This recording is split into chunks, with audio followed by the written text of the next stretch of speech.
Hello साथियों, आप सभी को अपने YouTube channel study with Danish पर स्वागत है। आज के इस वीडियो लेक्चर के माध्यम से हम लोग समझने वाले हैं नागपुरी जेएसएससी सीजीएल का वनकेवरा भाग 1 से एक गद्य चूँकि कहानी को बोलते हैं और पद बोलते हैं हम लोग कविता का। तो कविता का हम लोग लगभग 2 या 3 देख चुके हैं वनकेवरा भाग 1 से, और आज हम लोग देखेंगे वनकेवरा भाग 1 से ही एक कहानी जो कि गद्य भाग के अंतर्गत आता है।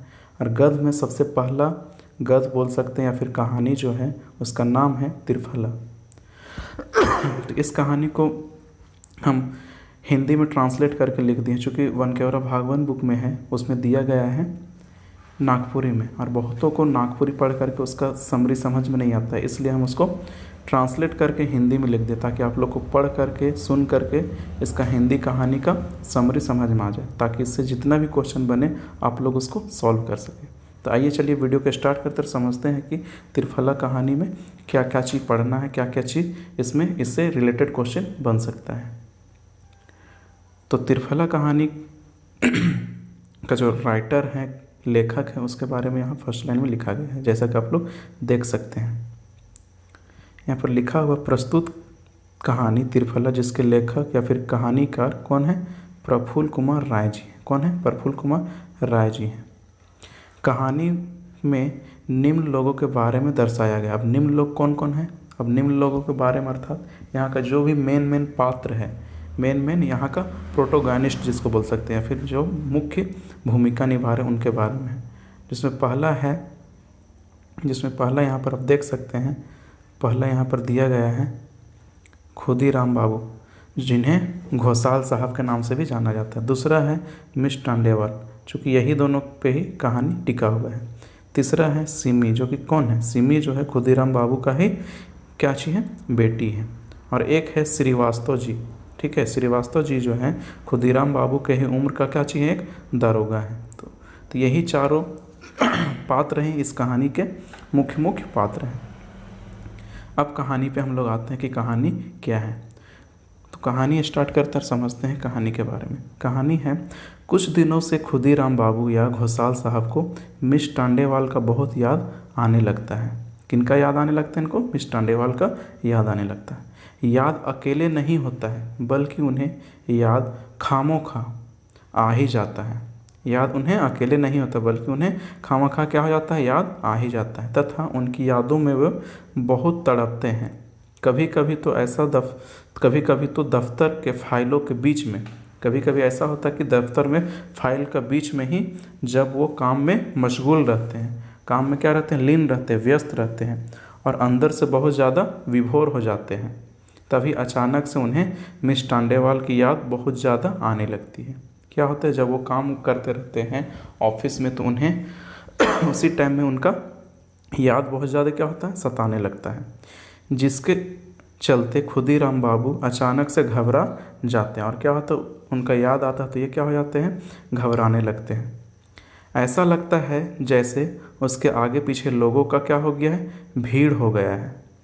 ठीक उसी तरह उनकी याद भी उसके समस्याओं को ढक कर उनकी याद उनके नज़रों में क्या हो जाता है? बैठ जाता है, तथा बिना कुछ नोटिस दिए उनका मन टांडेवाल की तरफ खींचने लगता है।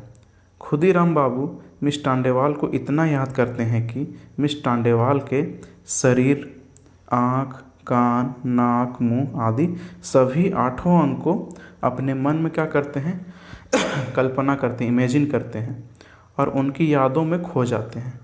ये खुदीराम बाबू जो है क्या करते हैं? मिस टांडेवाल को ऑफिस के दफ्तर में ही याद करने लगता है, और उनकी यादों में ही क्या हो जाता है? लीन हो जाते हैं। उनके 8 अंग, मतलब शरीर का जो खूबसूरती का बारे में कहा जाता है, जैसे शरीर का आँख, कान, नाक, मुंह आदि, होंठ, सारे कुछ में क्या हो जाते हैं? वो लीन हो जाते हैं, मतलब खो जाते हैं।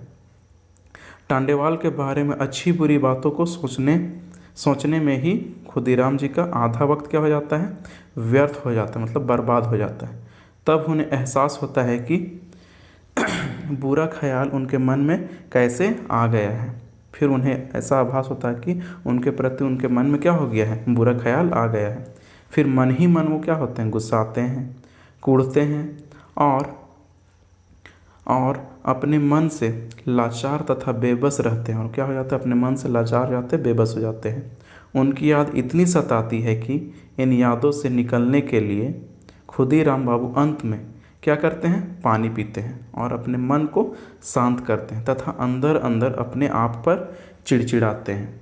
उनकी याद में खो जाते हैं, फिर उनको शांत होने के लिए क्या करते हैं, वो गिलास पानी पीते हैं। वो तुरंत चाहते हैं कि जो ख्याल टांडेवाल के प्रति अर्थात मिस टांडेवाल के प्रति आता है या जो भी उनसे जुड़ी बात को कल्पना या फिर इमेजिन करते हैं, उसे तुरंत क्या करें, निकाल कर फेंक दें। लेकिन ऐसा नहीं कर पाते। कौन ऐसा नहीं कर पाता है, मिस टांडेवाल के ख्यालों में विलीन होकर के खुदीराम बाबू जो है वो ऐसा नहीं कर पाते हैं। वो अपना जो कि तड़पते हैं उनके बारे में याद करके वो उसको नहीं विचलित, उनका मन को नहीं कर पाते हैं, मतलब अपना मन को मिस टांडेवाल से अलग नहीं कर पाते हैं, बल्कि वही सब बात फिर से उनके दिमाग में क्या होता है, घूमने लगता है। ऐसा लगता है जैसे छिपकली एकदम से दीवार पर चिपक कर रहता है। ऐसा लगता है जैसे कि मानो छिपकली के जैसा उनका मन भी उनके साथ क्या हो गया, चिपक गया है। उसी तरह उनका मन भी टांडेवाल का ख्याल से क्या हुआ है, चिपका हुआ है। ऐसा लगता है कि वो ख्याल जीवित कोई जीव या जंतु रहता तो अभी तक खुदीराम बाबू का खून कर देता। ऐसा लगता है जैसे अगर कोई जानवर रहता तो उनका, किनका, खुदीराम बाबू का ही अभी तक जान ले लेता। कभी कभी टांडेवाल के बारे में सोचने पर इतना सुकून लगता है जैसे कोई निर्मल धारा में नाव धीरे धीरे चल रहा है। ऐसा उन्हें आभास होता है, प्रतीत होता है जैसे कि कोई नाव निर्मल धारा में क्या हो रहा है, धीरे धीरे चल रहा है। धीरे धीरे अब ऐसा हो जा रहा है कि खुदीराम बाबू अपना बच्चा हुआ तो जो भी टाइम बचता है या फिर समय फिर मिस टांडेवाल के सुंदर ख्याल को खूब लंबा चौड़ा करके याद करते ही रह जाते हैं। जो भी मतलब उनका टाइम जो बचता है ऑफिस के बाद, वो सारा टाइम किस पे ये कर देते हैं, उनका जितना भी टाइम बचता सारा टाइम को वो उन्हें याद करने में व्यस्त में गंवा देते हैं। उस वक्त भी उन्हें एहसास होने लगता है कि उनसे फिर गलती हो रही है। ऐसा लगता है जैसे ज़बरदस्ती शरबत को पीते जा रहे हैं और उन्हें कैसा लगता है, ज़बरदस्ती हम शरबत को पीते जा रहे हैं। जब दफ्तर से घर वापस होने लगते हैं उस समय या तो घर पहुंचकर क्वार्टर के बगीचा में, जब दफ्तर से वापस लौटते हैं या फिर बगीचा पहुंचकर, क्वार्टर में एक बगीचा है, ठीक है, जिसमें बच्चे खेलते हुए देखकर फिर से मिस टांडेवाल को, वो क्या करते, बच्चा लोग खेलते रहते, उन्हें देख करके मिस टांडेवाल की याद उन्हें फिर से आने लगती है। अर्थात उनके कोमल काया यहाँ किसको बोला जा रहा, शरीर को याद करते हैं।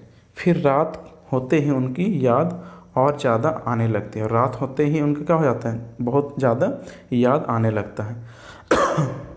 यही सब यादों को सोचते हुए अपनी बड़ी गंजी के छेद से क्या करते हैं, अपने बड़ी गंजी के छेद से जेब से क्या करते हैं, सिगरेट निकालते, जो कि लेफ्ट साइड में कैसे टी शर्ट में रहता है उसी तरह से गंजी से क्या करते हैं, वो सिगरेट निकालते हैं और पीने लगते हैं। और क्या करते हैं, वो सिगरेट को पीने लगते हैं। सिगरेट पी पी कर कभी अपना सिर को सहलाते तो कभी अपनी छाती के पके हुए बाल को सहलाते हैं। चूँकि वो उनका एज का चीज़ ज़्यादा हो गया था, ठीक है, तो वो क्या करते थे, कभी सिगरेट पीते थे और कभी सिर को सहलाते थे, और सिर को सहलाते हुए अपना छाती में जो कि उनका बाल कैसा था, पका हुआ, उनसे भी सहलाते थे।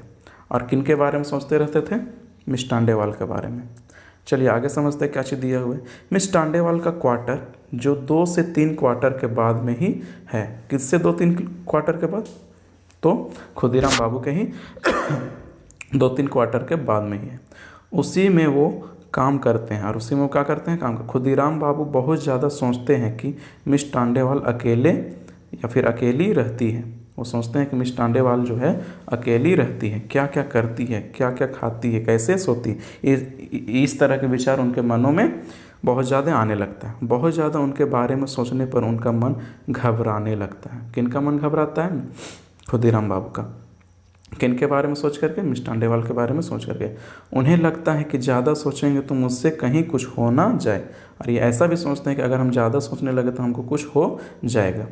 कभी मेरा दिल पानी पानी हो जाए, कहीं मेरा दिल पानी पानी ना हो जाए, ऐसा सोचते हैं। उन्हें कोई बात समझ नहीं आता, ऐसा नहीं, बल्कि उन्हें अपनी पत्नी की याद आती है। उनकी पत्नी की भी याद आती, जो इस दुनिया को क्या हो गए, छोड़ करके परलोक में चली गई, अर्थात उनकी वाइफ जो थी वो क्या हो गई, एक्सपायर कर गई, अर्थात डेथ हो गई उनका। अपनी पत्नी के लिए उन्हें दुख भी है, अपनी ये पत्नी के प्रति उनको दुख भी है, लेकिन कुछ कर नहीं सकते, बस अपने मन को समझा लेते हैं कि अगर किसी का याद आ ही जाए तो उनका बस का तो बात नहीं। ऐसा सोचते हैं कि अगर किसी का याद आता है तो ये तो उनका बस का बात नहीं। उसी दिन जब दोपहर के समय मिस टांडेवाल टाइप मशीन, जो कि टाइप करने वाला मशीन होता है जिसको हम लोग टाइपराइटर बोलते हैं, के पास उठकर अपना ब्लाउज के अंदर से रुमाल निकालकर अपने चेहरा को हल्का हल्का क्या कर रही थी, पोंछते हैं, और खुदीराम बाबू के सामने जाकर टेबल पर फाइल को रखती है। क्या करती है, वो अपना फेस को पोंछती है रुमाल से और फाइल को खुदीराम बाबू के टेबल पर रखती है। फिर वो गर्मी के कारण अपने गर्दन के पास खुद से फूंक मारती है। ये देखकर खुदीराम बाबू आश्चर्यचकित, ठीक है, वो क्या हो जाते हैं, आश्चर्यचकित हो जाते हैं इन सारे चीज़ों को देख करके। मिस टांडेवाल को देखते ही रह जाते हैं और घबरा जाते हैं, और उनको यह देख करके क्या होते हैं, देखते ही रहते हैं और बहुत ज़्यादा घबरा जाते हैं। कुछ दिन बाद खुदीराम बाबू मिस टांडेवाल को एक किरानी लड़का के साथ होटल में टिफ़िन ढूंढते देखे थे, और क्या किए थे, उनको एक किरानी लड़का के साथ देखे थे, ठीक है, टिफ़िन ढूंढते में।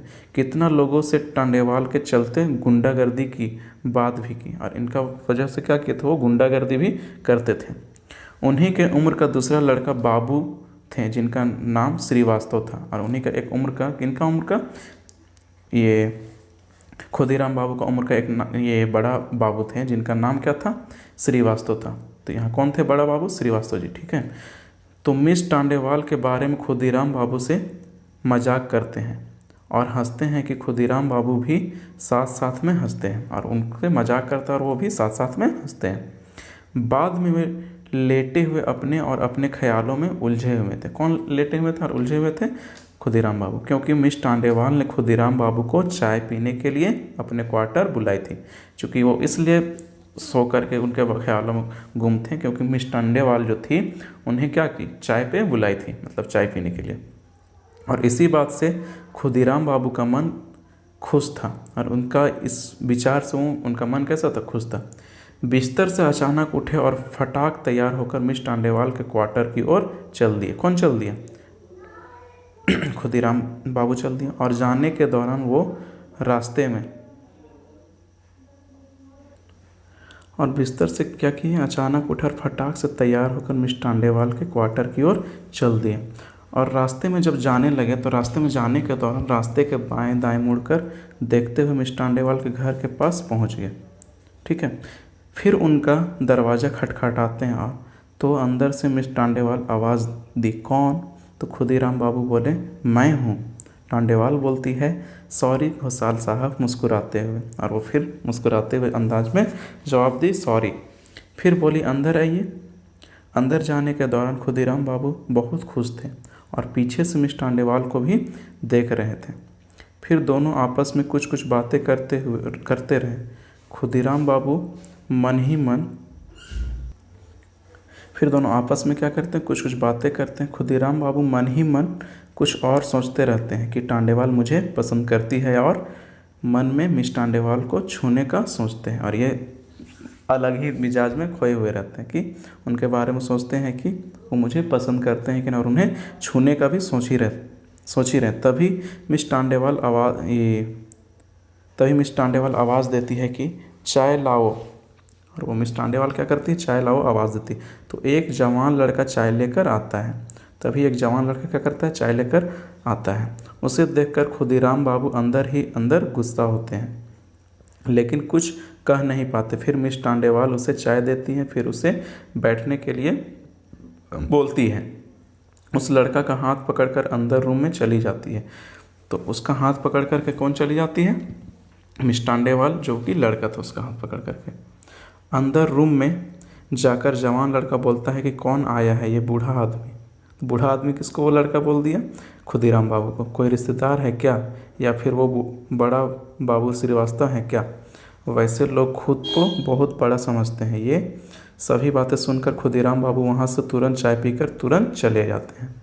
और टेंशन में हो जाते हैं। फिर घर आकर कुर्सी पर बैठकर अपने बेटी सीमी के बारे में सोचते हैं कि उनका शादी भी नहीं करवा पाए हैं। वो कलकत्ता में अकेले रहती है, उसे एक बार एक लड़का के साथ देखे थे।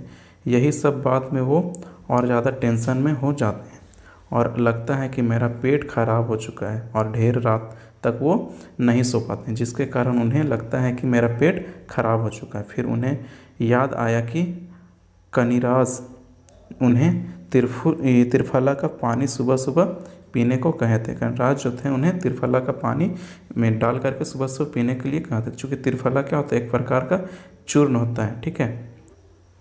इसलिए वो अचानक उठकर त्रिफला का बुकनी को पानी में डालकर क्या करते हैं, भीगने के लिए छोड़ देते हैं ताकि फूल जाए अच्छा से और उसे खाएं।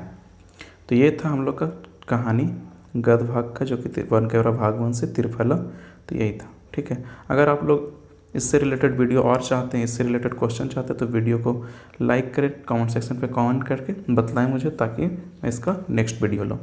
और अगर आप लोग JSSC या फिर JPSC या फिर JTET के रिगार्डिंग अगर नागपुरी का नोट्स चाहते हैं, तो आप लोग जैसे कि यहाँ पर लिखा हो नागपुरी साहित्य का संपूर्ण नोट्स, अधिक जानकारी के लिए जो कि मेरा नंबर दिया गया है व्हाट्सअप ही करें, क्योंकि बहुत कोई कॉल करते हैं तो कॉल हम जल्दी रिसीव नहीं कर पाते, तो आप लोग व्हाट्सअप कर सकते हैं 6203017710 पर।